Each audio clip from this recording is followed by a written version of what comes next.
Olá, pessoal, um prazer estar aqui com vocês, né, em mais esse encontro aqui, dessa formação, né, de agentes aqui de Santarém, né. Eu sou Flávio Gonzalez, executivo de negócios sociais do Instituto Jô Clemente e sou psicólogo de formação, né.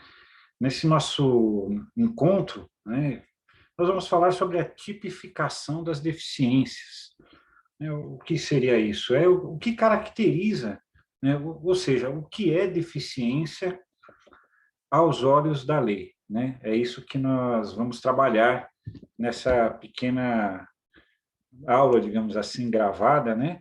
Então, eu vou colocar aqui meu PowerPoint para a gente poder fazer esse percurso. Bom, então, como eu falei, né, nós vamos falar da tipificação das deficiências, ou seja, o que é deficiência, né, segundo os critérios legais, né? Porque um ponto importante, né, quando a gente fala de projetos que envolvem inclusão, né, de pessoas com deficiência, é que ter ou não ter uma deficiência faz muita diferença, né? Então, por quê? Porque o direito à reserva de vagas nas empresas, a questão do transporte gratuito, eventualmente, e outros direitos que a pessoa tenha, estão atrelados a um diagnóstico de deficiência, né? E muitas coisas que, às vezes, pessoas leigas, né, consideram deficiência, nem sempre são, né? Então, aqui nós vamos falar um pouquinho de cada deficiência, né, passear aí por alguns conceitos, alguns personagens, né, da história, procurando falar, né, de uma forma bem simples, para que fique fácil de entender, né? Mas, de qualquer forma, né, a Márcia está aí presencialmente, né, acompanhando vocês nessa jornada, né, e ela vai poder esclarecer qualquer dúvida, né, e, se for necessário, né, também depois a gente pode complementar, né, com alguma questão. Então, a primeira coisa, né, o que é deficiência, né, perante a lei, né? Então, temos aqui essa definição, né, da LBI, né, a Lei Brasileira de Inclusão, né, ou conhecido como Estatuto da Pessoa com Deficiência, né, que considera-se a pessoa com deficiência aquela que tem impedimento de longo prazo de natureza física, mental, intelectual ou sensorial, o qual, em interação com uma ou mais barreiras, pode obstruir a sua participação plena e efetiva na sociedade em igualdade de condições com as demais pessoas. Então, está aí o que está escrito, né, nesse parágrafo segundo, né, aí da lei brasileira, no segundo artigo, né, da Lei Brasileira de Inclusão, que é uma lei que foi promulgada em 2015, né, depois de praticamente 15 anos tramitando no Congresso Nacional, né? A Lei Brasileira de Inclusão, né, então ela reúne uma definição de deficiência que já estava prevista em outras legislações, né? A Lei 7.853, vamos falar dela na próxima aula, né? O Decreto 3298, de 20 de dezembro de 99, que disparou o processo da fiscalização, algumas normas da BNT, né, que também trazem essa questão, né? Enfim, é uma série de elementos que fundamentam o conceito da deficiência, mas nós só podemos considerar deficiência para efeito de direitos para aquilo que está previsto na lei. E a lei maior, nesse caso, no Brasil, é a Lei Brasileira de Inclusão, né? Aqui você tem, às vezes, várias discussões, né, que não vou entrar agora, mas, por exemplo, a visão monocular, né, que hoje é considerada deficiência, mas durante muito tempo não foi. Enfim, né, existem pessoas que ficam aí na fronteira entre ter ou não a deficiência, né? Nós temos uma imagem aí né, para quem não sabe quem é, ou eventualmente para quem não enxerga, né? Nós temos uma imagem do grande cantor italiano, né, Andrea Bocelli, né, um dos mais importantes cantores aí do mundo, sem dúvida nenhuma, né, que é cego, né, que tem uma deficiência sensorial, né, andando de bicicleta com sua esposa, né? Ela vai meio que ali guiando ele com a mão no ombro dele e ele consegue pedalar, né, e andar pelas ruas aí, né, da sua cidade. Então, sempre essa ideia de que, como está aí escrito, né, a deficiência, né, que pode ser física, né, quando a gente fala física, pode ser uma amputação, uma ausência do membro, né, ou uma dificuldade motora, né, intelectual, a questão da inteligência, né, a pessoa tem uma dificuldade no aprendizado, né, sensorial, que é auditiva, ou visual, né, mental, onde hoje a gente coloca um grupo específico, né, que é o grupo que muita gente chama de deficiências psicossociais, né, pessoas com esquizofrenia e outros grupos, e temos aí, né, o autismo, né, que para efeito da lei é considerado deficiência, né, e temos a surdo-cegueira, que já de um bom tempo para cá não é mais considerada simplesmente uma deficiência múltipla, mas uma deficiência específica. E nós temos esse conceito de deficiência múltipla, que é a reunião de uma ou mais deficiências. Por exemplo, um quadro muito comum são casos de paralisia cerebral, né, onde a pessoa fica com uma deficiência física e muitas vezes também intelectual, né, dependendo do quadro. Algumas pessoas sim, outras não. Né? Agora, aqui eu destacaria que hoje a deficiência é vista como em interação com as barreiras.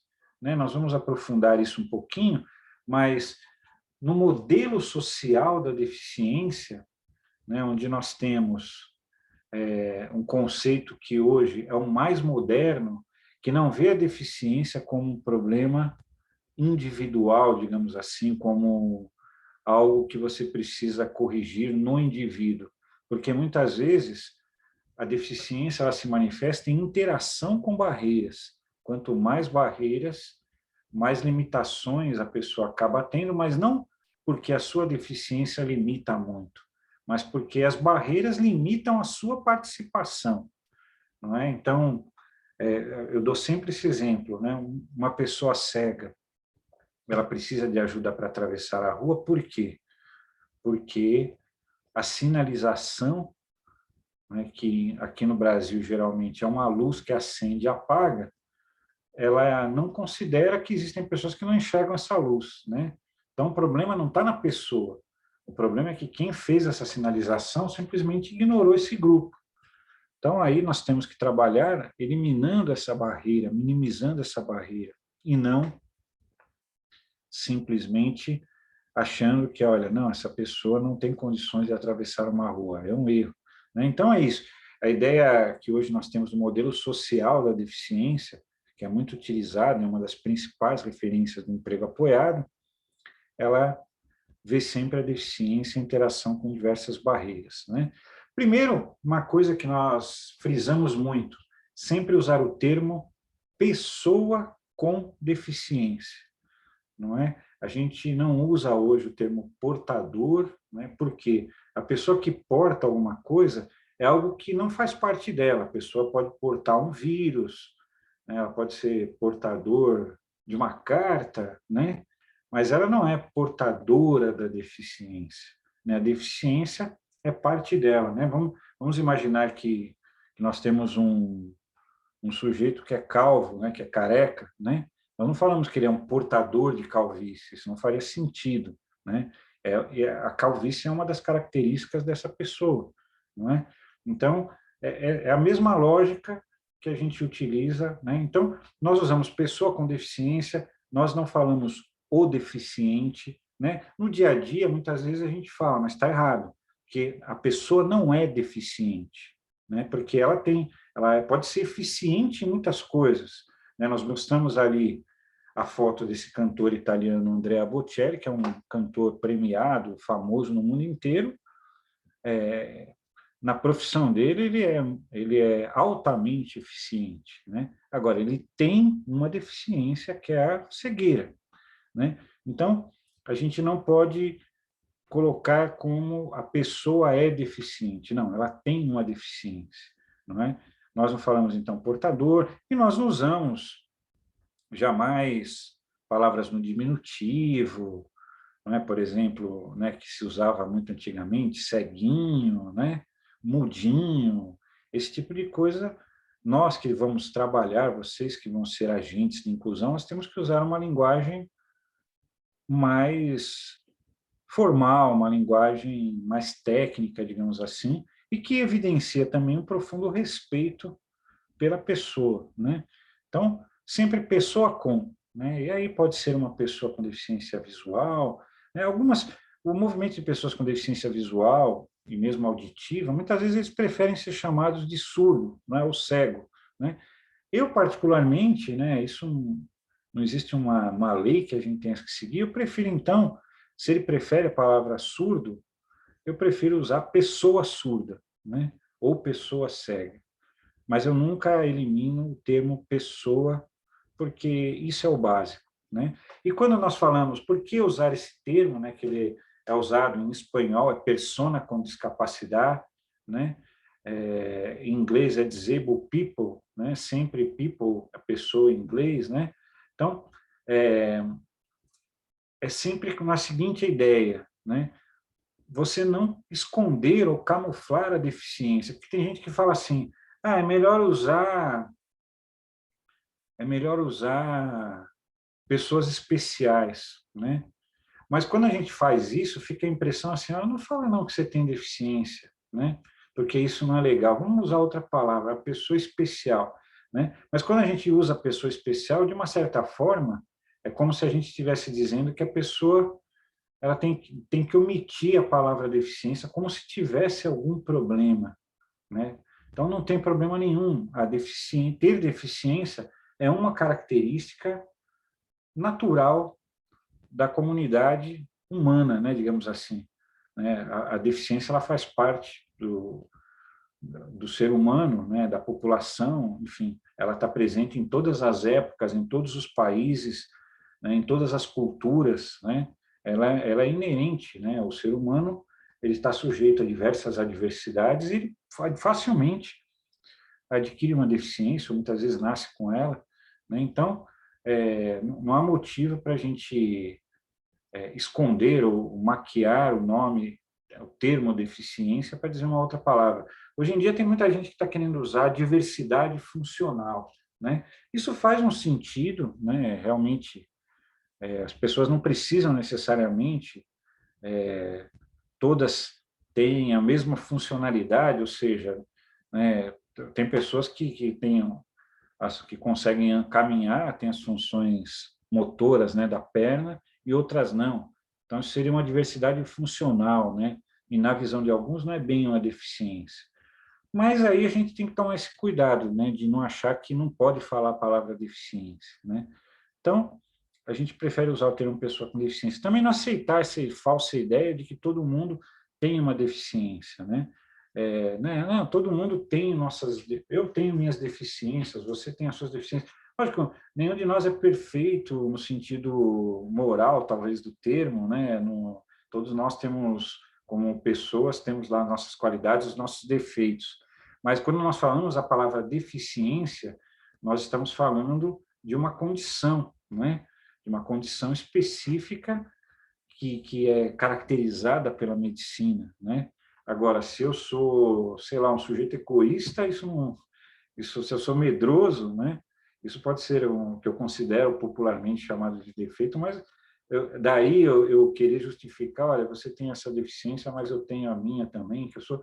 Isso é meio que forçar uma situação que, de novo, cai na ideia de que não vamos tratar a deficiência como uma condição específica, né? O que nós temos que fazer é justamente mostrar a dignidade e a realidade da deficiência. Então, ela não precisa ser negada através disso que está aí escrito no 1 e 2, né?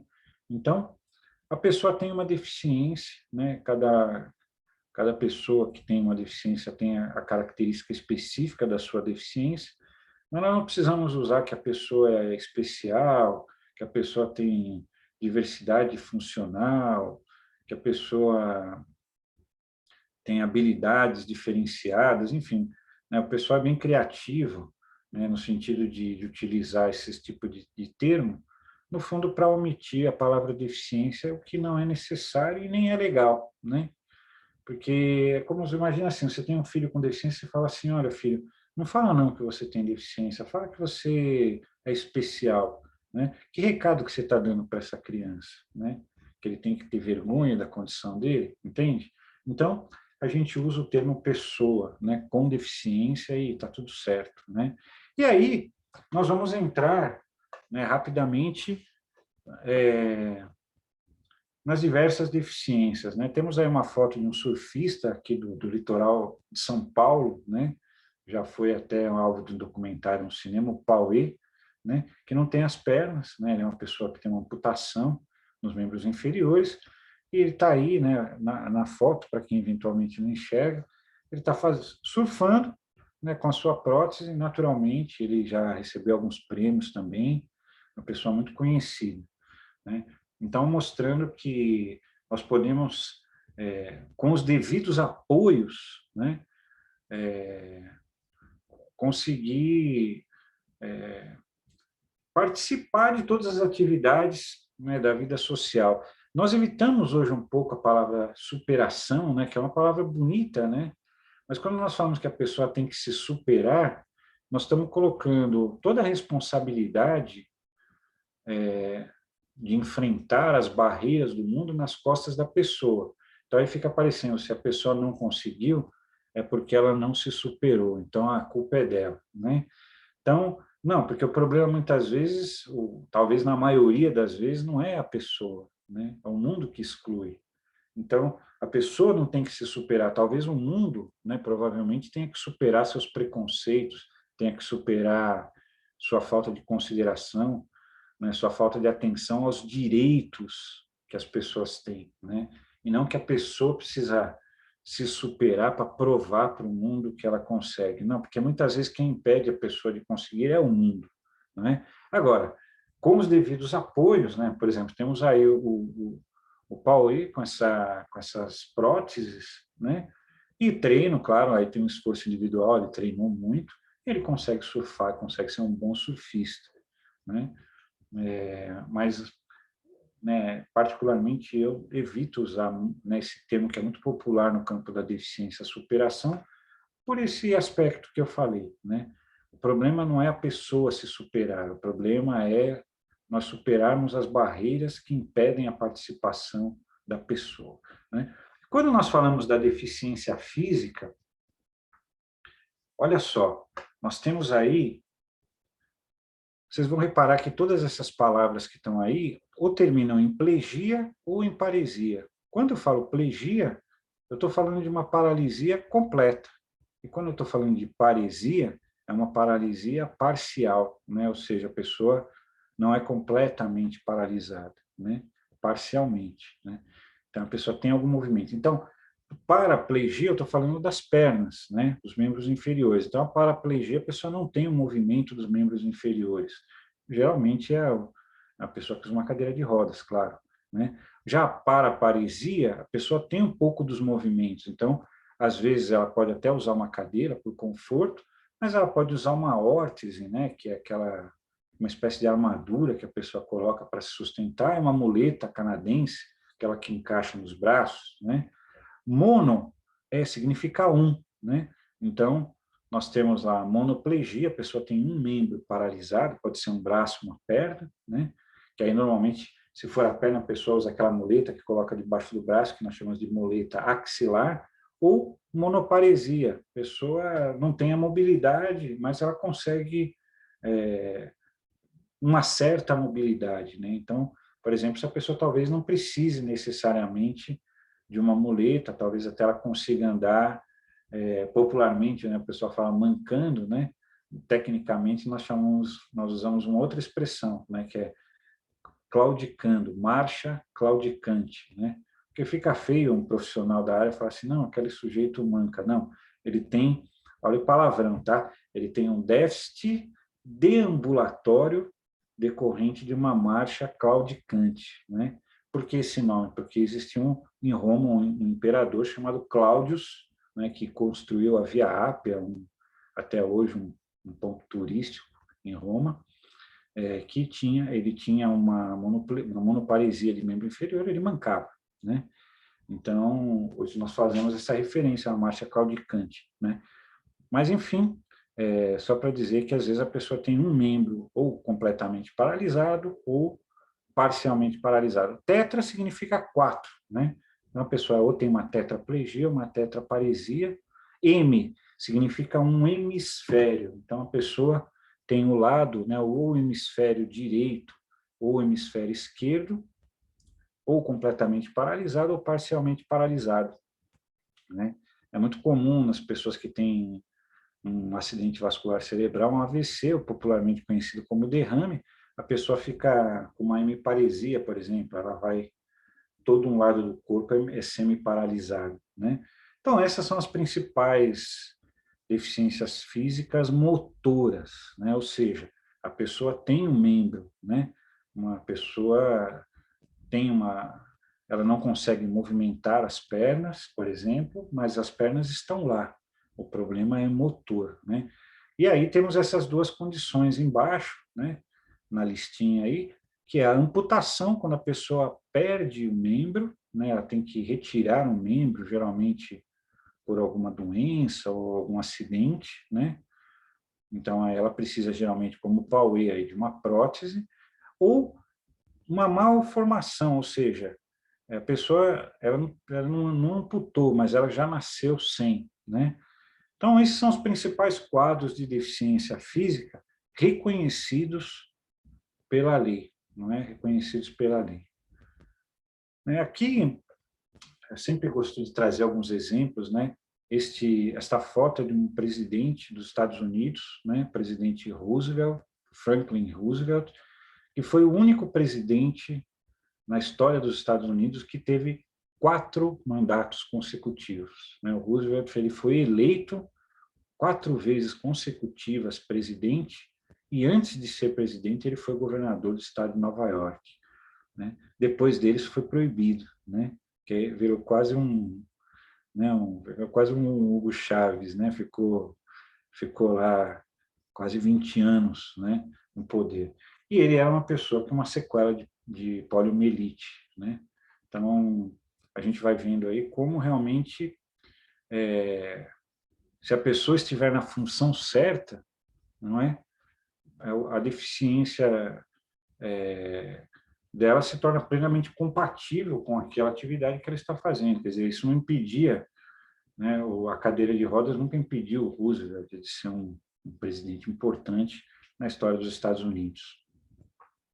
Temos aqui uma pintura, né, belíssima, né, que, para quem não enxerga, uma pintura de várias pessoas dançando no jardim, né, um ambiente de festa, né, uma pintura muito conhecida, né, e uma outra também de uma paisagem, né, um pintor ali retratando essa paisagem, né, uma paisagem belíssima, provavelmente da França, né, e aqui a foto do autor dessas pinturas, né, um dos maiores pintores de todos os tempos, né, Jean-Auguste Renoir, né, um dos maiores mestres da pintura, né, francesa e do mundo, né, que ele tinha, vocês podem olhar aí, para quem consegue ver a foto, vocês vão ver que a mão dele tem uma deformidade muito grande, porque ele tinha artrite reumatoide, né, e ele pintou, muitas vezes, a maioria, na verdade, das obras do Renoir, ele teve algum sucesso na velhice quando ele já tinha essas mãos completamente deformadas,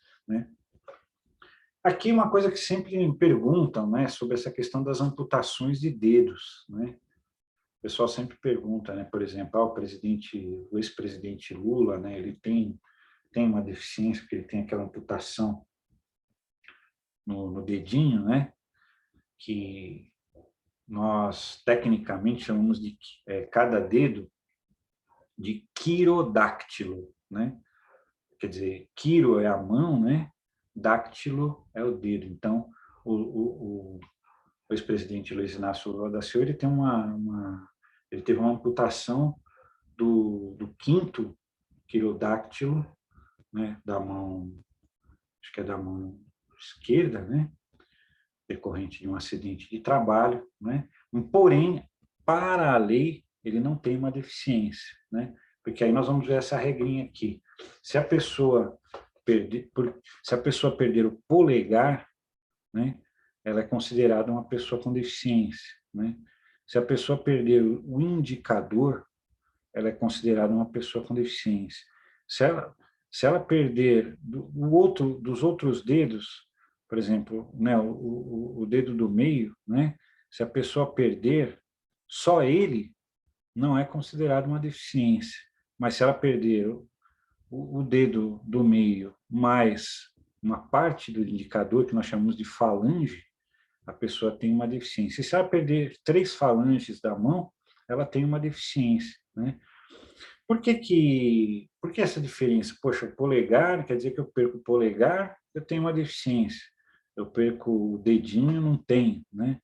É porque se a gente pensar, que a definição de deficiência, ela é sempre um déficit funcional em interação com diversas barreiras, né?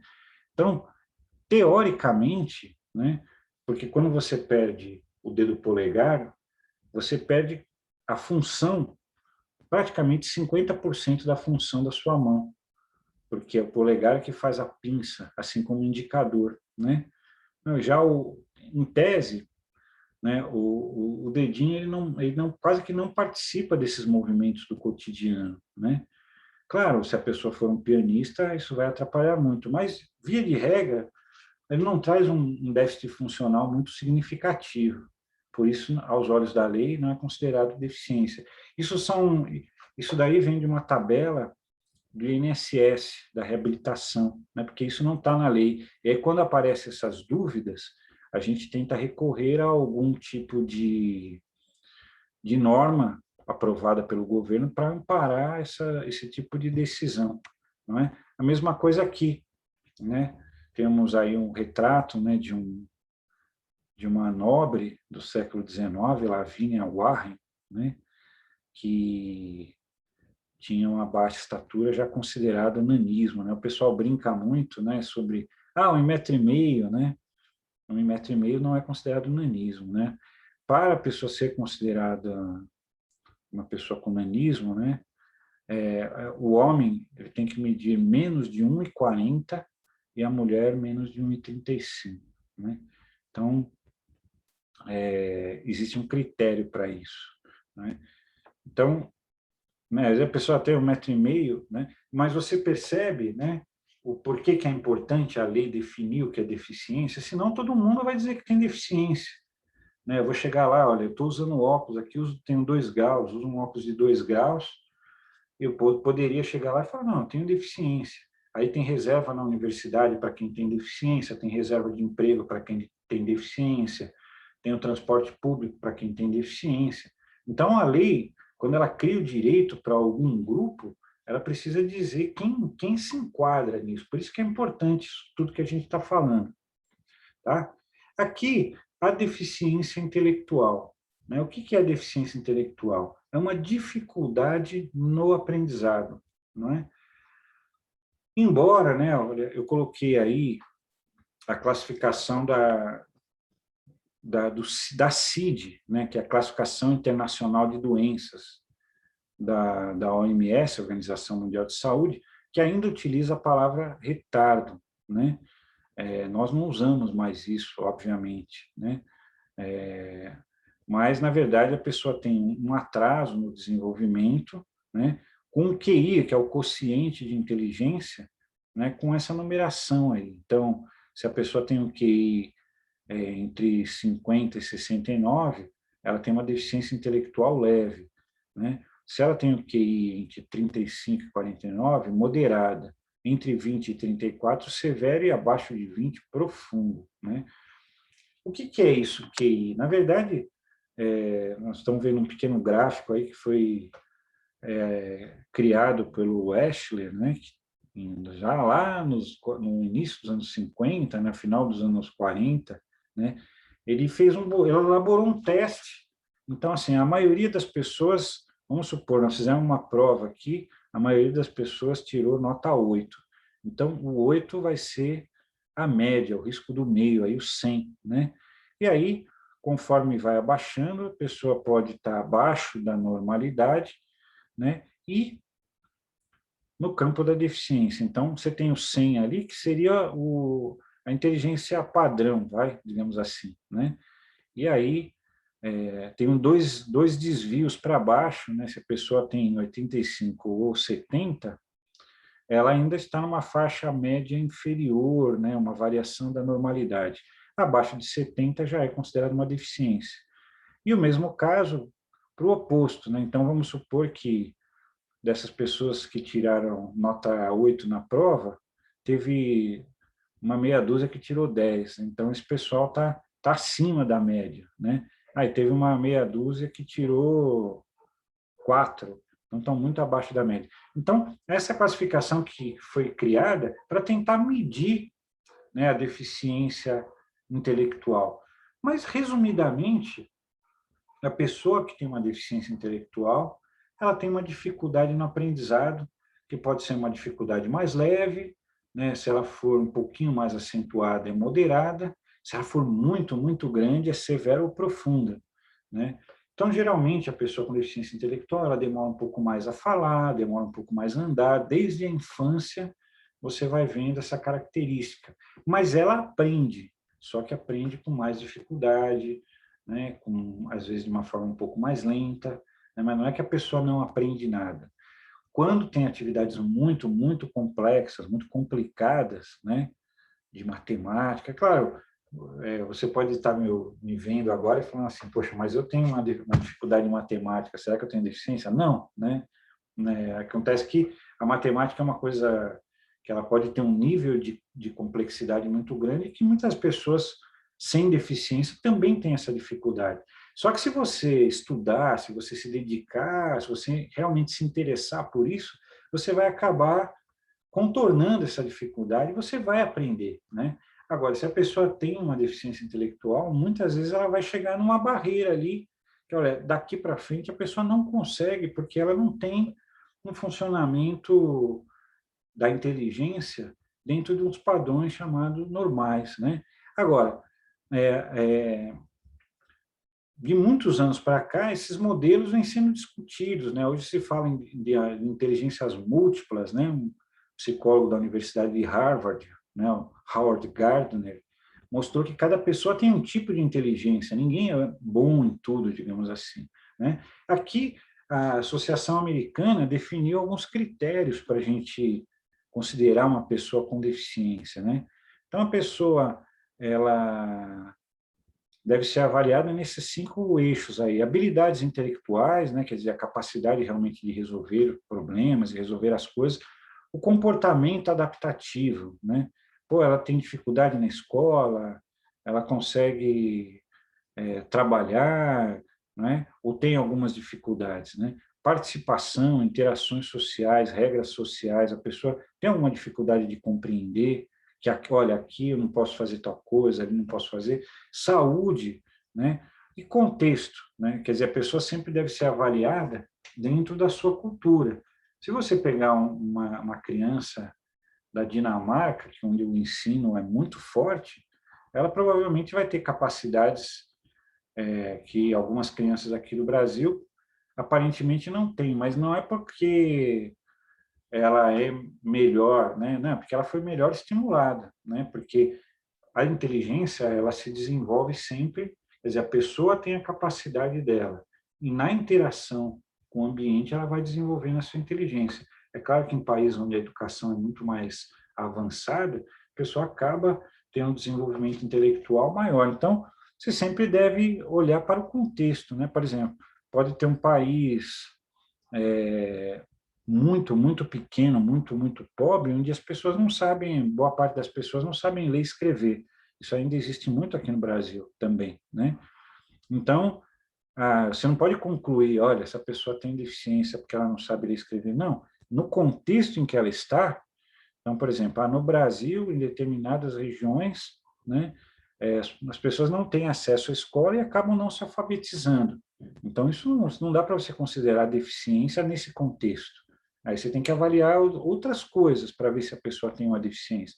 Agora, se a pessoa não é alfabetizada na Dinamarca, isso provavelmente é um sinal de que ela tem uma deficiência, porque lá não existe esse problema de não ter escola, né? Quer dizer, teoricamente ela foi na escola e não conseguiu aprender. Nós temos que descobrir por quê. Mas só para entender que a deficiência intelectual, a gente avalia muitos critérios, né? Não é só... né? As pessoas criticam muito a ideia de QI, que é o quociente de inteligência, né? Que é esse número que os testes psicológicos dão, mas ele nunca pode ser sozinho considerado para o diagnóstico, né? Nós temos que ver. Ele é o ponto 1 aí, habilidades intelectuais. Agora, nós temos que ver as outras coisas, né? Porque às vezes se a pessoa aparentemente não tem tanta habilidade intelectual, mas ela tem um ótimo comportamento adaptativo, ou seja, ela se desenvolve bem socialmente, né, tem toda uma articulação no meio em que ela vive, no mundo em que ela vive, talvez ela não tenha deficiência, né? E esse problema das habilidades intelectuais seja por questões culturais ou outras, né? Mas, resumindo, né, assim como a deficiência física, nós falamos de limitações motoras, né? Ou da estrutura do corpo, né? A pessoa, né? Uma coisa corporal, né? Na deficiência intelectual é a parte da capacidade de desenvolver a inteligência, o conhecimento, né? Se bem que, volto a dizer, existem conceitos modernos, né?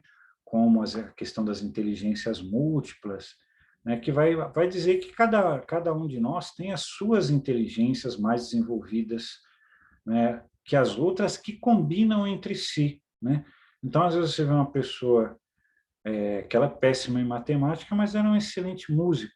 Então, ela tem uma inteligência musical, né? Agora, isso combinado com uma inteligência linguística que ela tenha, vai criar, na verdade, um perfil próprio de inteligência, né? Então, na verdade, nós sempre temos que reconhecer que existe uma diversidade, né? Nesse sentido, quer dizer, cada pessoa, né, não existe um padrão, né? Não necessariamente, quer dizer, existe um padrão que foi definido, mas não necessariamente quem está fora desse padrão é porque tem algo errado com a pessoa, não. Ela é diferente, ela tem as suas próprias inteligências, né? Algumas delas mais desenvolvidas e outras não, né? Agora, nós não podemos com isso negar a deficiência, né? Mais uma vez, porque tem gente que fala, não, então a pessoa não tem deficiência, que né, ela das inteligências múltiplas, a inteligência dela é outra.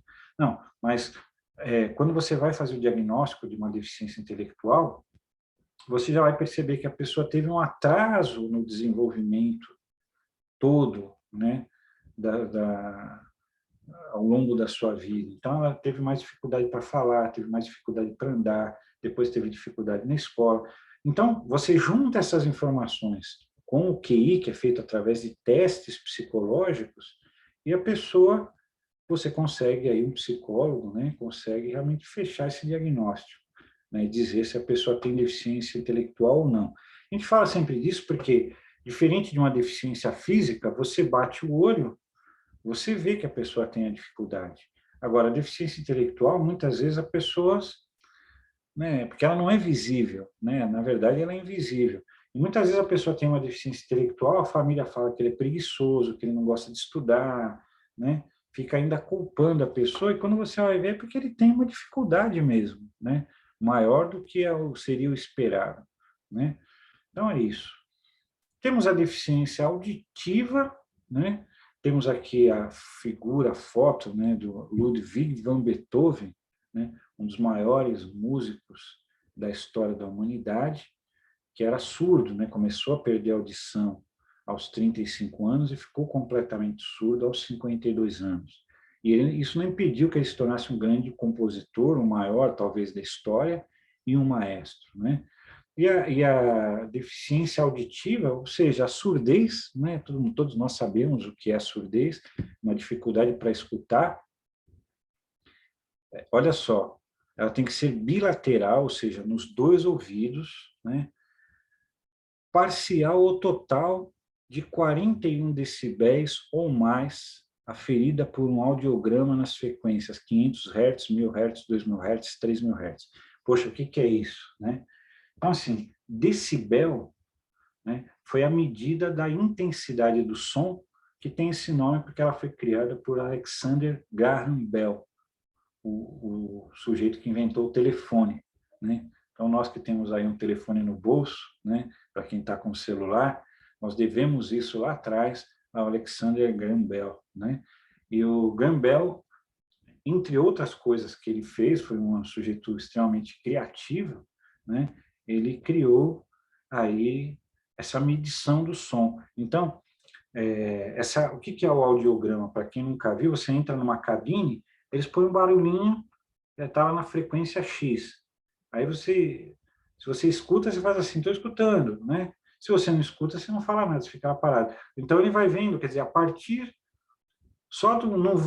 do volume tal, essa pessoa consegue escutar. Um volume mais baixo que isso, a pessoa não consegue. Aí ela consegue medir, ela vai marcando nos pontos. Então, isso daqui é um desenho de uma audiometria, né? Então, nessas faixas aí que estão em verde, tem que estar tudo abaixo de 40, para a pessoa ser considerada surda, né?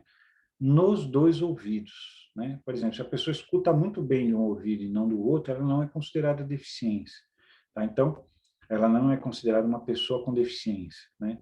Então, sempre a audiometria, vocês vão ver assim, ó, 40, olha assim, para baixo de 40, as bolinhas ali estão tudo abaixo de 40, então não tem dúvida. Agora, tem no meio aqui, tem uma bolinha lá em cima que tá no 20, já descaracteriza a deficiência, né?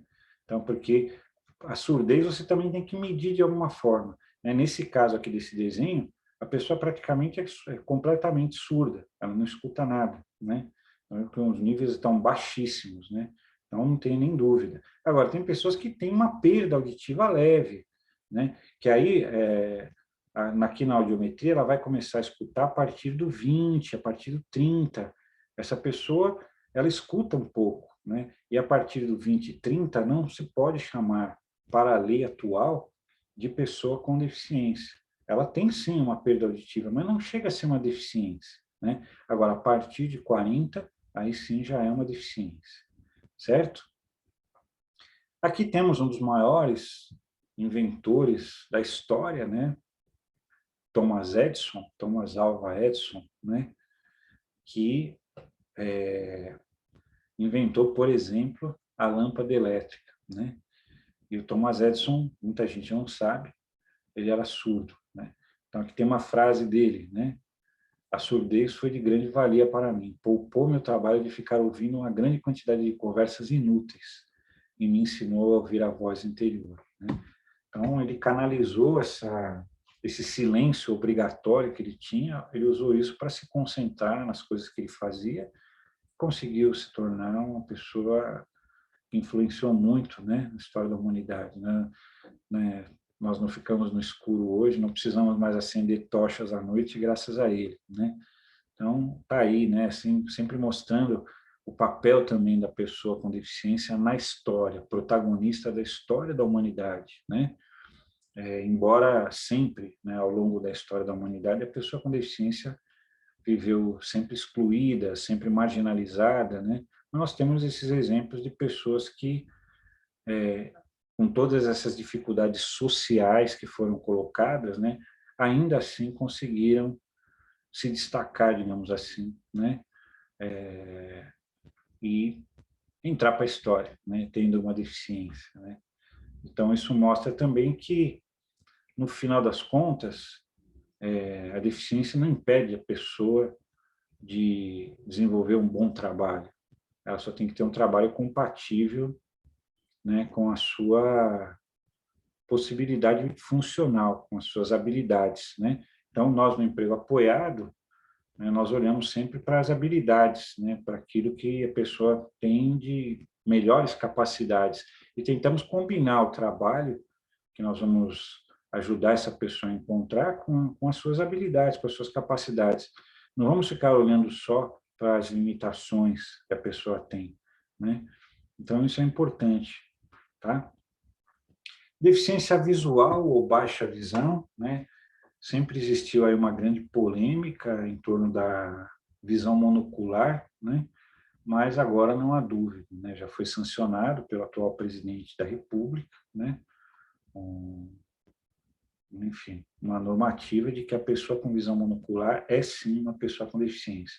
Tem quem não concorde, tem quem concorde, né? Agora, a definição original era essa daí, olha, cegueira é na qual a acuidade visual é igual ou menor que 0,05 no melhor olho, com a melhor correção óptica, e a baixa visão, que significa a acuidade visual entre 0,3 e 0,05 no melhor olho com a melhor correção, né? Ou nos casos nos quais a somatória da medida do campo visual em ambos os olhos for igual ou menor a 60 graus, né? Poxa, o que é tudo isso, né? Aqui temos um desenho do meu querido amigo, né, o Ricardo Ferraz, né, que mostra um problema que existiu muito no passado, né, que eram os famosos orelhões, né, telefone público, né, não sei se aí em Santarém ainda existem, né, aqui em São Paulo existem ainda, você acha na rua, mas está tudo quebrado, né, enfim. E o orelhão, como a bengala não pegava, porque né, como ele tem um poste, né, então, o poste está longe, né? Você a pessoa passando a bengala no poste, parece que está longe, mas o orelhão está pendurado em cima, né? A pessoa acabava batendo. Então, o Ricardo Ferraz fez essa denúncia, que, aliás, como quase toda a obra dele, né? Aqui, para explicar, e o pessoal não entende o que é esse 0,05, 0,03, isso é meio complicado mesmo, né? Isso é uma tabela de Semler, né? Que foi um cientista que catalogou isso. Mas é simples, olha, né, por exemplo, o 0,05 é o 6 dividido por 60, ou que seria igual a 20 dividido por 200. O que quer dizer isso? A pessoa, por exemplo, uma pessoa que não tenha deficiência visual, ela vai enxergar a 60 metros de distância, ela vai ver um carro. Uma pessoa que tem uma baixa visão, ela só vai conseguir ver esse carro quando ele tiver a 6 metros de distância. Percebe a diferença? Então, é feita essa correlação através desse teste, né, com as letras pequenininhas, letras grandes, que todos nós, algum dia, né, fizemos na vida, né? Então, essa tabela, ela se imagina, ela é uma comparação. Lógico, tem a pessoa que não enxerga nada, né? Então ela tem uma acuidade visual zero, né? Agora, esse 0,05, né, ou enfim, para a gente calcular o 0,3 é essa proporção, né? Praticamente a pessoa enxerga 10% do que uma pessoa sem deficiência, né? Então, isso é importante, porque a pessoa às vezes fala, eu só enxergo 50%, né? Poxa, é difícil enxergar só 50%, mas para a lei ele não tem deficiência, né? Então, enfim, o que é importante a gente saber aqui, né? Eu vou falando essas coisas que às vezes podem parecer um pouco complicadas, mas nas práticas, o que é? Nós temos uma pessoa que não enxerga nada, nada, ela realmente é cega, e a pessoa que enxerga um pouquinho, mas é bem pouquinho, que é uma baixa visão, né? Antigamente chamado de visão subnormal. Ou então o campo visual. O que é o campo visual? É como se a pessoa tem um problema ocular, onde ela só enxerga assim, como se ela estivesse olhando a partir de um cone, por exemplo, né?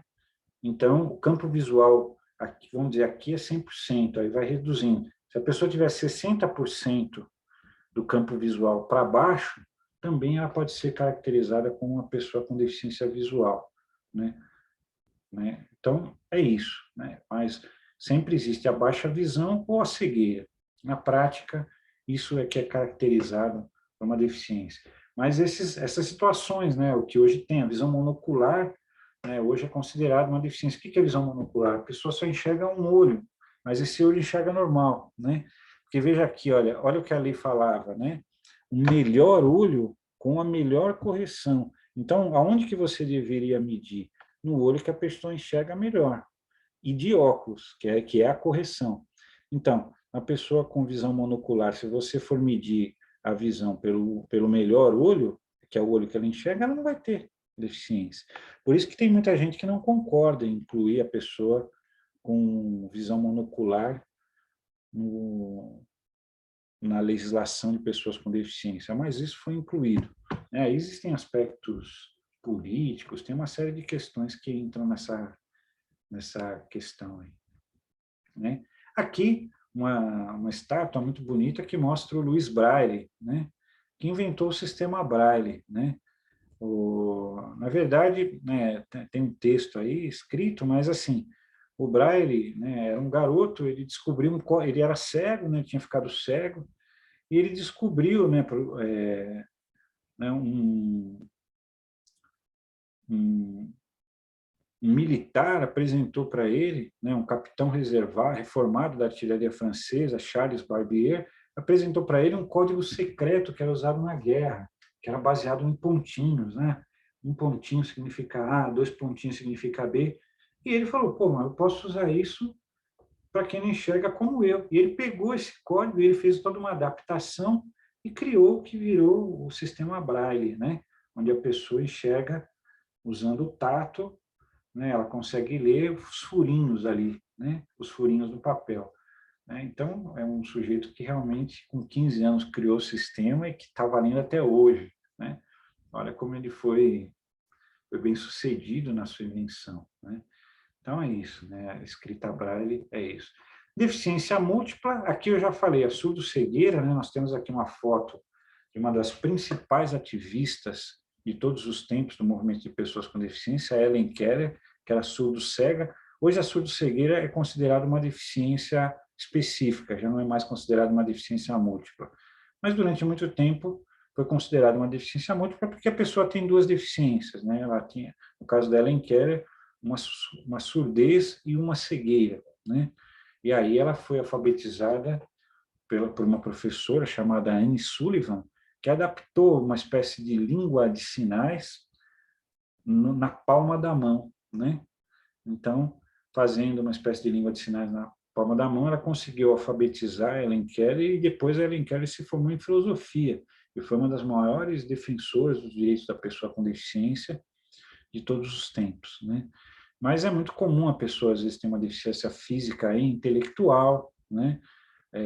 Enfim, aí são N situações, né, que a gente pode chamar de deficiência múltipla.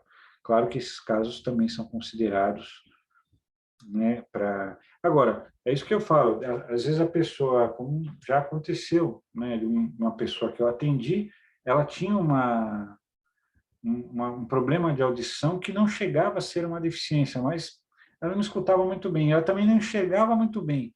Mas se você pegar o critério da surdez, o critério da cegueira, ela não entrava. Então, veja, ela era uma pessoa que tinha uma dificuldade para enxergar, uma dificuldade para ouvir, mas para ler ela não tinha deficiência, né?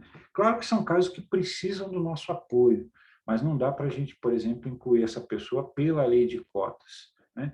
A não ser que a gente realmente consiga argumentar muito bem e demonstrar, né, que a pessoa tem muitas dificuldades adaptativas, né, mas aí vai do fiscal do trabalho aceitar ou não essa pessoa, por exemplo, para o cumprimento das cotas, que nós vamos falar na próxima aula. Muita gente esquece, mas as pessoas ostomizadas, né, também entram no quadro da pessoa com deficiência, né? Quer dizer, o que é uma ostomia, né? Algum trecho é um procedimento cirúrgico que consiste na desconexão de algum trecho do tubo digestivo, aparelho respiratório, urinário ou outro, e a abertura de um orifício externo, né, por onde um tubo será ligado, né? Esse orifício, né, esse furo, né, digamos assim, que a pessoa tem ali, chama-se estoma. Daí vem esse nome ostomia, ostomizada. Essas pessoas também são enquadradas desde sempre, isso não tem nenhuma discussão, nenhuma polêmica, elas são enquadradas desde sempre no conceito de deficiência. E a pessoa reabilitada, o que é a pessoa reabilitada? É a pessoa que foi afastada do trabalho, mas preste atenção, afastada do trabalho, só isso não faz a pessoa ser reabilitada.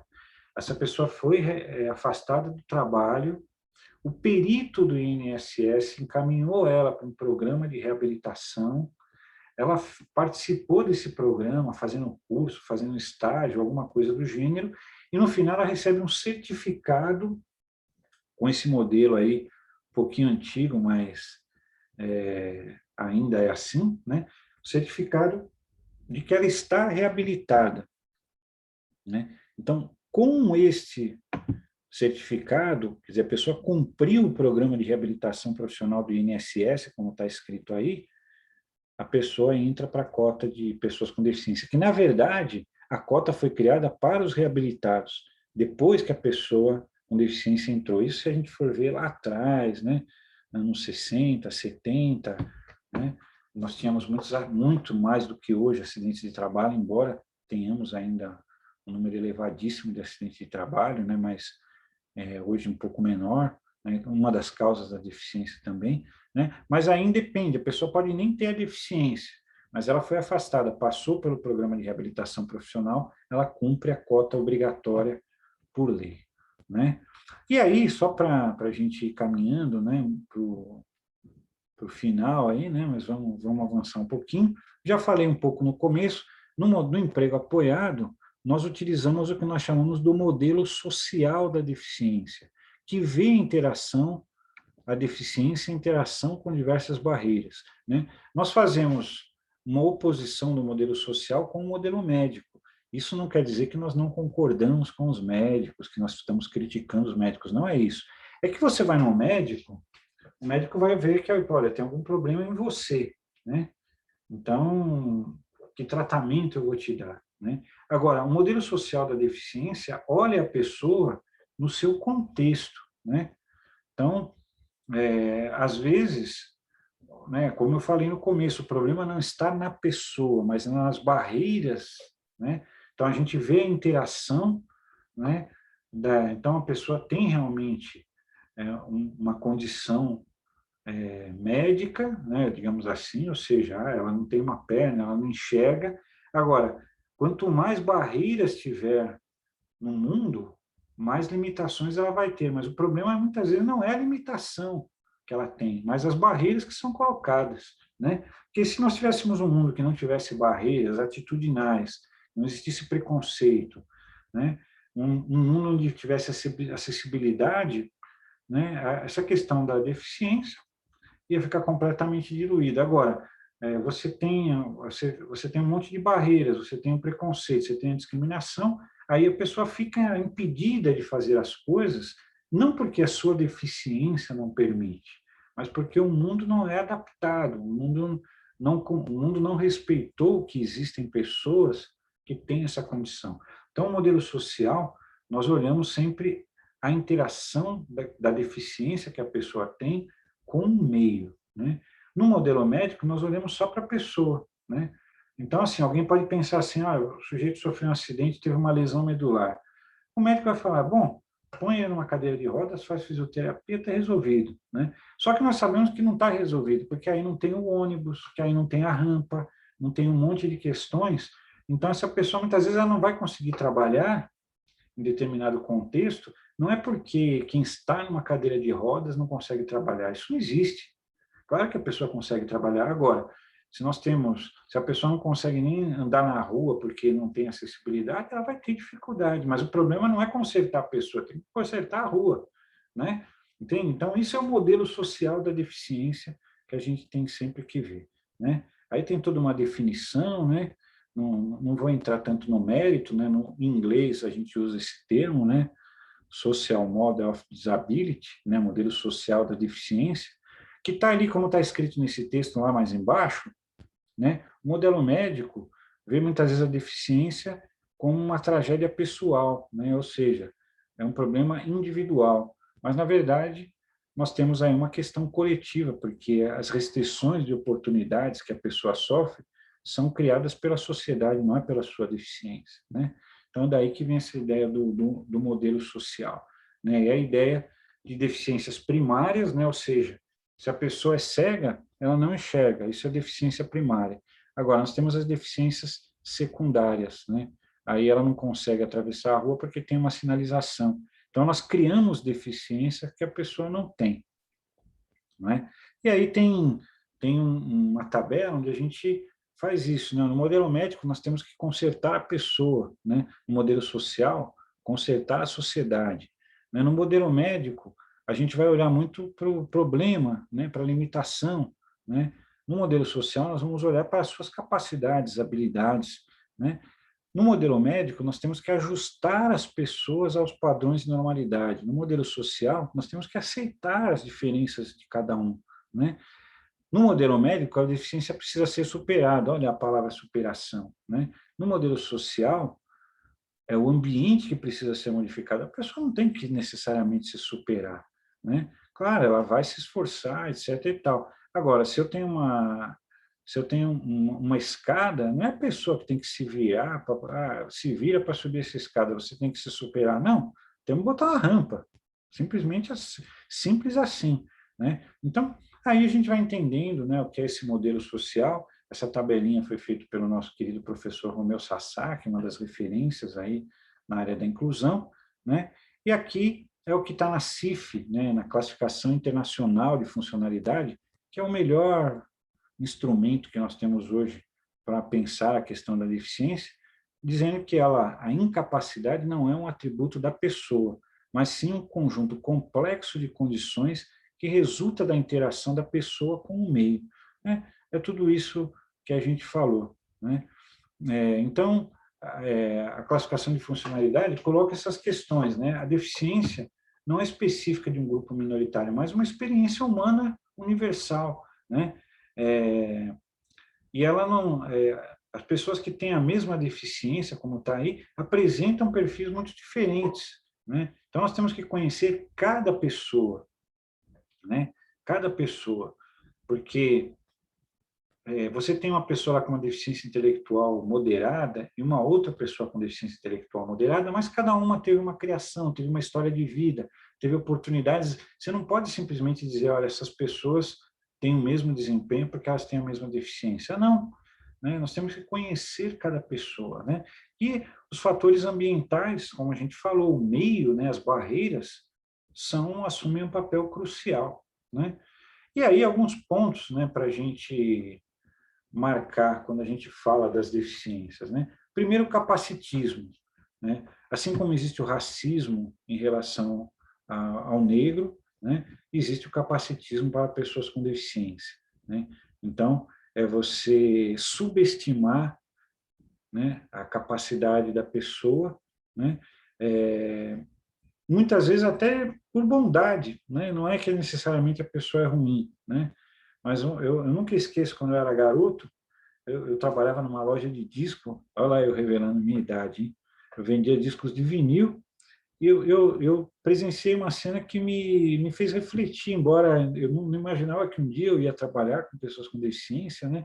Mas eu estava na porta da loja, era um dia de fraco movimento, estava olhando ali as ruas e passou um senhor, né, uma pessoa cega, né? Mas ele estava de terno, você via que era uma pessoa que, enfim, tinha uma condição social, né? E de repente um sujeito parou ele e queria dar uma esmola, né? Como se fosse hoje uma nota de R$ 2, na época devia ser cruzeiro, alguma coisa assim, né? Ele, olha, pega, né? Primeiro que ele falou pega, o senhor demorou a entender porque ele não enxerga, né, a nota ali que estava na mão do sujeito. Eu disse, não, estou te dando um dinheiro. Ele falou, não, é o sujeito extremamente educado. Falou, não, senhor, eu não preciso.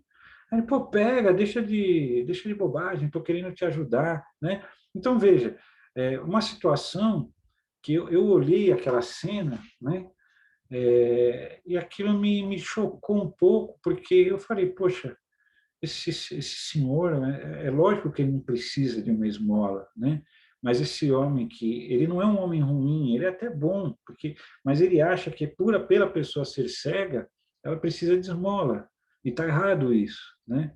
Então, o capacitismo é isso. Isso é cultural, isso está na sociedade, né? Você fala assim, as pessoas, né, você não tem nenhum traço de racismo, você não tem nenhum traço de capacitismo? Tem, porque essas sementes foram plantadas dentro de você. Agora, nós temos que ter a consciência de não deixar isso se manifestar. Pelo contrário, esses elementos culturais nocivos, distorcidos que nos ensinaram, racismo, machismo, capacitismo, são coisas que a gente tem que sufocar, reprimir, transformar, para que ele não, sem querer, né, por o que nós chamamos de vieses inconscientes, ele não venha se manifestar na nossa atitude.